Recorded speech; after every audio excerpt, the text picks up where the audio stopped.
खुलुमबाय बड'लेण्ड खौरां नायगिरि नोंथांमोननिसिम फैदो दानिया मिथिनो लानि दिनैनि गोदान खौरांफोरखौ।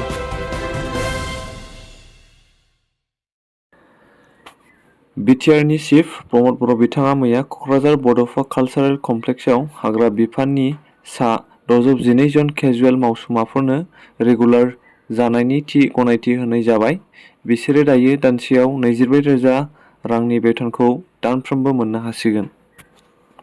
बेनिनो मादाव गोजोनथाव खौरां, बिटिआरनि हाग्रा बिफानाव गोदानै साख्रि थिसनथायनि माखासे भेकेन्सि दिहुनना होनाय जाबाय।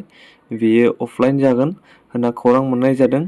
सिलेक्शन प्रसेसफोरा गासै आसाम पुलिसनि बादिनो जागोन।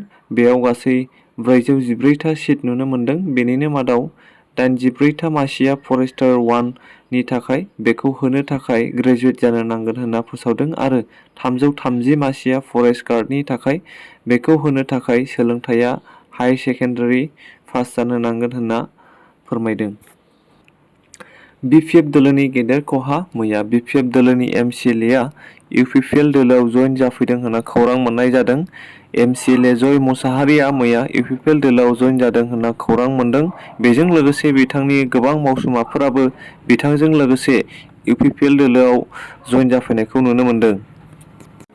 रायजो सरकारनि साख्रि मावग्राफोरनि थाखाय गोजोनथाव खौरां, रायजो सरकारनि साख्रि मावग्राफोरनि DA खौ 4% बांहोनानै होनाय जाबाय आरो बेखौ एप्रिल दाननिफ्रायनो मोननो हागोन होनना आसामनि गिबि मन्थ्रि डक्टर हिमन्त बिश्व शर्मा बिथाङा बुंथिना होयो।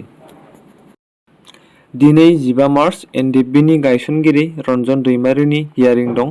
थांनाय 13 फेब्रुवारियाव हियारिं जादोंमोन, जेराव CBI-आ 1 दाननि थाखाय सम बिदोंमोन। बेनिनो दिनै फिन हाइकर्टआव हियारिं जाफिनगोन। बेनिनो मोजां रिजाल्ट मोननो बा खौरां मोननायनि मिजिं लानानै इउनाइटेड फराम अफ एक्स-NDFB-आ बाक्सा, क'क्राझार, चिरां, धेमाजि आरो बेबायदिनो गुबुन गुबुन जायगाफोराव केन्डेल सावनानै आर'ज खालामनायखौ नुनो मोननाय जादों। दिनैनि मिथिनो गोनां खौरांफोरा एसेनोसै। गोजोन्थों।